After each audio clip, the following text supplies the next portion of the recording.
Alors, je commencerai peut-être par parler, puisque l'objectif étant l'innovation, je vais effectivement présenter les projets de recherche qui ont été développés dans le cadre du Centre européen d'études du diabète, en commençant par deux phrases pour décrire l'activité de la recherche en France. On reproche souvent en France, on a une phrase assez coutumière pour parler de la recherche, où on dit des chercheurs qui trouvent, on en cherche. Et des chercheurs qui cherchent, malheureusement, on n'en trouve pas. Alors si, effectivement, on en a en France. Le gros problème de la recherche en France, ça reste les moyens de chercher. Et moi, j'ai une formation de chercheur initialement et je me plais à dire que je passe 80% de mon temps à chercher de l'argent, et non pas parce que je suis une femme vénale, mais parce que la recherche en a besoin. Donc, je vais décrire donc ces projets de recherche sur trois axes. Le diabète, aujourd'hui, c'est la 7e cause de mortalité en termes de pathologie dans le monde. Et c'est une maladie qui est la seule pour laquelle on parle d'une maladie non contagieuse, pour laquelle on parle d'épidémie. Donc c'est une maladie qui est primordiale. Et le Centre européen d'études du diabète est une association. Donc ce n'est pas un laboratoire public, c'est une association qui est donc financée par des dons privés, qui est de droit local puisqu'elle est localisée en Alsace, donc elle fonctionne comme une entreprise et qui a pour vocation de prévenir, de traiter, voire de guérir le diabète. Alors le traitement passe par la thérapie cellulaire, le médicament va passer par la vectorisation médicamenteuse qu'on va voir, et enfin la prévention plus par l'alimentation, par un terme un peu barbare, mais on verra que c'est assez simple, par le stress oxydant. Je vais commencer par la vectorisation médicamenteuse. Et la vectorisation médicamenteuse, c'est pour objectif d'administrer le médicament qui est le plus utilisé dans le cadre de l'insuline et du diabète, qui est l'insuline, autrement que par les piqûres qui sont très contraignantes pour le patient. Donc, dans le cadre de cette insulinothérapie, il y a plein de voies alternatives qui ont été développées, qui avaient pour but de rendre le système simple, rapide et discret, plus d'injections pour le patient, de respecter une voie beaucoup plus physiologique qu'est le foie, de limiter pour le patient les hypoglycémies sévères, puisque c'est une maladie qui est très invalidante pour le patient et ces injections pluriquotidiennes y contribuent, et d'éviter toute utilisation de matériel qui, pour les patients d'un certain âge, peuvent être compliqués. Et on peut voir que dans le cas de cette approche, je pense qu'on a vraiment testé toutes les voies possibles pour l'administration d'insuline, rectale, transdermale, buccale, nasale et pulmonaire. Et la seule voie qui répond à l'ensemble de ces critères est pourtant la voie orale. Alors vous allez me dire, mais pourquoi n'avons-nous pas développé une insuline par voie orale ? Eh bien parce que l'organisme est bien fait, il digère tout ce qu'on lui donne, et l'insuline étant une protéine, si on lui donne, elle est complètement digérée. Eh bien dans le cadre de notre activité au laboratoire, on s'est posé une question, c'est de savoir comment on pouvait administrer cette insuline sans qu'elle soit digérée. Et le principe et le brevet qui avait été déposé est un brevet concept de double encapsulation. Donc on a un vecteur pharmaceutique qui est un médicament qui va être protégé dans l'estomac, donc il va résister au pH acide de l'estomac et donc il ne va pas être détruit. Et cette première gélule gastro-résistante va ensuite passer dans l'intestin du patient et libérer une deuxième encapsulation. Alors on en a beaucoup parlé, j'ai beaucoup entendu parler avant de ma présentation de nanotechnologie. Il s'agit de nanoparticules qui vont passer au travers de l'intestin et libérer cette insuline dans le foie de manière tout à fait physiologique. Alors à expliquer comme ça peut paraître assez simple, c'est plus de 10 ans de développement aujourd'hui et une phase de changement d'échelle. On est aujourd'hui en train de produire des lots cliniques avec des études précliniques qui vont avoir lieu d'ici à 1 an. Grâce à une formulation à l'échelle industrielle. Donc on a ici un premier projet de recherche qui a abouti, qui est en phase de développement industriel, d'études précliniques, qui a pour objectif d'améliorer l'administration des médicaments.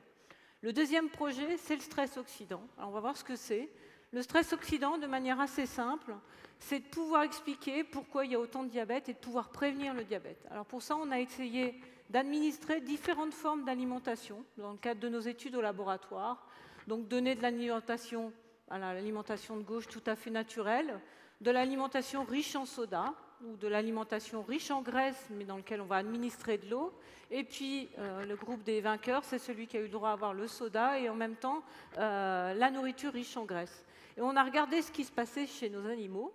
Et on a pu voir que les gagnants sont le groupe frites, ce qu'on appelle frites Coca, où on voit que la courbe de poids est très forte, mais que finalement, si on mange aussi que des frites et du hamburger, on n'est pas très gagnant non plus, on a un poids qui est fortement supérieur. Alors de là à dire qu'il faut boire du soda, il n'y a pas de problème, non, mais on montre quand même que si on buvait que sucré, ce n'est pas ce qui poserait le plus de problèmes. Quand on va regarder ce qui nous intéresse dans le domaine de diabète, c'est-à-dire le sucre dans le sang, eh bien on va voir que de nouveau, le groupe des vainqueurs, et cette fois-ci le vrai régime riche en sucre et en graisse, qui, après 6 mois d'alimentation dans le cadre de nos études, développe ce qu'on appelle vraiment un diabète, c'est-à-dire un taux de sucre dans le sang supérieur à la normale, contrairement aux autres groupes. Alors dans le cadre de ce projet, où on en est aujourd'hui, eh bien, on travaille à la prévention, puisque ce que disait le président de l'Association française des diabétiques, c'est l'arme la plus sûre aujourd'hui pour vaincre cette épidémie silencieuse. Eh bien, pour prévenir cette évolution en termes de poids liée à une alimentation qui est très riche, eh bien, notre objectif, c'est d'essayer de convaincre les industries agroalimentaires qu'on peut manger, qu'il y a des aliments qui sont très bons pour la santé et qu'en les introduisant dans les formulations de nourriture aujourd'hui, on pourrait largement prévenir l'évolution de cette maladie. Je vais terminer par le dernier axe, qui est la thérapie cellulaire. Ça, c'est l'axe, on va dire, le plus prometteur pour les patients, puisqu'il s'agit de la guérison de la maladie. Eh bien, je vais dire qu'aujourd'hui, on a montré cliniquement qu'on était capable de guérir la maladie. On prélève pour ça un pancréas dans le cas d'un don multi-organes. Dans ce cas de ce pancréas, on va isoler les cellules qui sécrètent l'insuline. Et ces cellules, on va les implanter dans le foie des patients diabétiques. On implante un certain nombre de cellules et on montre qu'on est capable de restaurer une normoglycémie, c'est-à-dire guérir un patient diabétique. Le seul problème, c'est qu'aujourd'hui, il faut 2 à 3 pancréas pour un seul patient et qu'on met un traitement anti-rejet en place qui est ce qu'on appelle toxique, avec des risques d'apparition de cancer à plus ou moyen terme. Donc vous pouvez très bien imaginer que cette thérapeutique aujourd'hui, avec le nombre d'organes disponibles, n'est pas envisageable à grande échelle chez le patient diabétique, et encore moins quand on touche le diabète insulinodépendant, c'est-à-dire le diabète de type 1, chez des jeunes enfants ou chez une population jeune, où à ce moment-là, le traitement anti-rejet deviendra toxique. C'est dans ce cadre-là qu'on a développé un projet qui s'appelle le pancréas bioartificiel. Alors j'ai entendu aussi parler ce matin de cellules souches. Eh bien, le pancréas bioartificiel, il a pour principe de prendre d'autres cellules, d'autres origines, animales, cellules souches, cellules génétiquement modifiées. Mais comme ces cellules, on ne sait pas ce qu'elles peuvent donner à moyen ou long terme, on décide de les protéger dans une boîte qui va permettre d'être immunoprotectrice, donc protéger les cellules du rejet, plus de traitement anti-rejet, plus de toxicité, biocompatible, perméable, donc permettre le passage de l'insuline, du glucose, donc ça va marcher tout à fait naturellement comme si c'était les propres cellules du patient, et évidemment d'être non dégradable pour que le système se maintienne à long terme. Eh bien, c'est dans le cadre de ce projet qu'on a créé un pancréas bioartificiel qui s'appelle le Melpan, dont je vous montre le prototype ici. Il s'agit d'une poche, alors avec une technologie complexe et plus de 20 ans de développement, qui permet de restaurer une insulino-indépendance. Les études cliniques sur ce projet devraient débuter d'ici 1 an et demi, avec un réel espoir thérapeutique pour les patients.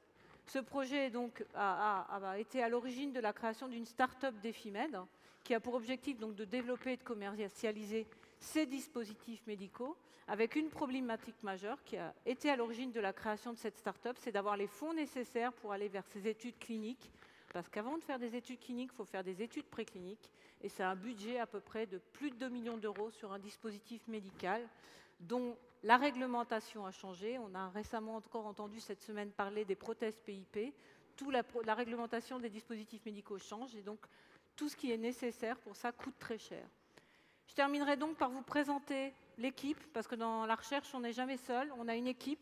Dans notre cas, c'est une équipe qui est exclusivement dédiée à la recherche. C'est une équipe qui est investie dans un domaine associatif, puisque, je le répète, le Centre européen d'études du diabète est une association. Et je terminerai par vous dire que j'espère que je ne vous ai pas convaincu que dans la recherche, on ne développe que des gadgets, mais on a bien montré qu'on a 3 projets sur lesquels il y a une vraie avancée thérapeutique et que peut-être ce sera les traitements du diabète de demain.